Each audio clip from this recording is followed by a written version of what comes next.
It's pretty windy out there, and I applaud the guys out flying, practicing the crosswind landings.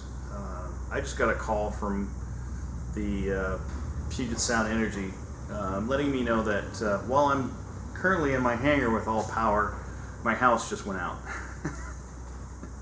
So I guess I'll be staying in the hangar and finishing up on the airplane.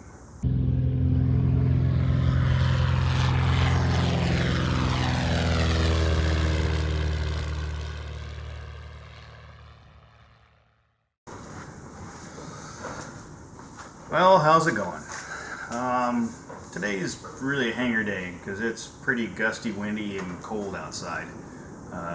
So I just wanted to take a little break from work on the airplane and talk about some of the pilot tools I like to use. The first being is the knee board. Just about everybody I know uses a knee board. Some people do, some people don't, but if you are in the market for a new knee board, then this product from Lift is, in my opinion, really, really cool. The strap comes off by sliding, but then the attaching just clicks right back on. The same thing with the overstrap. To get access to your piece of paper, you just hook it back on and it's done. The padding's really nice, and there's good storage for pens, pencils, and just an overall good product. And that's made by a company called Lift.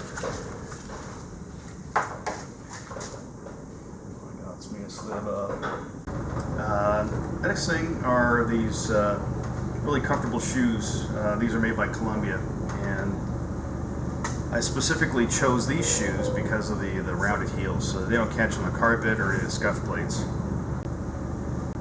And you can see there they're nice and rounded, so makes being able to punch and jab that rudder really easy. So Lift also makes shoes that are comparable to these, probably a little bit better because they have little runners on them. So I'm sure if you're looking at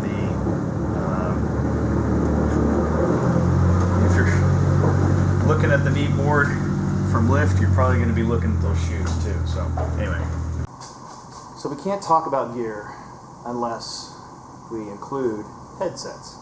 Now, I started with David Clark's. They're great, entry-level, all-around good headset. I've dabbled with some other ones that weren't so great. I've used Peltor, pretty decent. I mean, I would actually use the Peltors as my backups, just in case something happened. They work.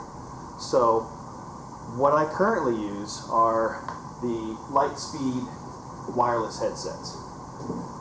These are the diggity. So, the nice thing about these is there's nothing really that connects between the headset and this little dongle, which plugs into the jack. Now you might be saying, now what happens when the batteries die? Well, there is a way of pulling out this little extension cord, and it connects right into the bottom of your headset. And then you have a backup. You lose your A&R, your noise canceling, but it's better than the alternative. And incidentally, I have actually needed to do this, and it is quite frustrating.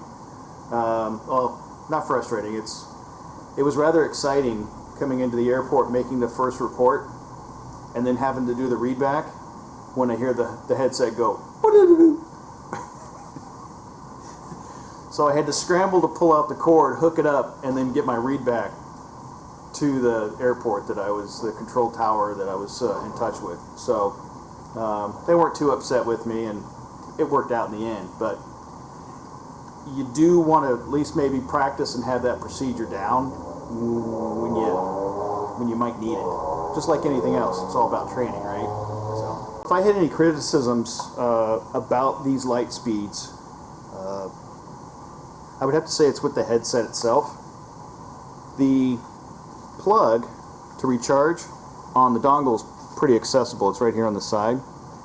The headset itself actually is kind of a pain because they actually put it underneath this panel piece. Oops, that's not it. That's the release. So you have to undo this little door to get access to your port.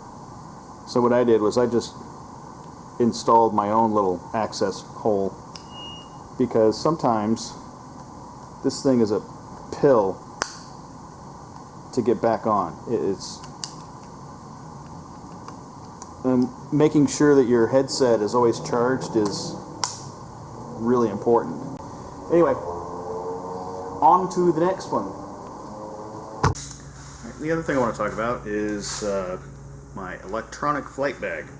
I use ForeFlight with my iPad mini, and the case I use is made by Pivot.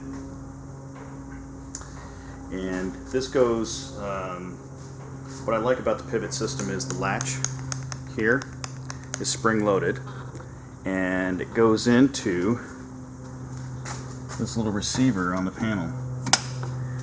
The panel with that mount right there. So what's nice is it just slides on, locks in place, and then I can plug in my power and my audio. Power on the bottom, audio on the top for this iPad. And I feed the ADS-B in so I can see all the other airplanes out flying around. And they can see me because I'm using ADS-B out on my Trig transponder. So that keeps me compliant through 2020 and beyond until they come up with something else.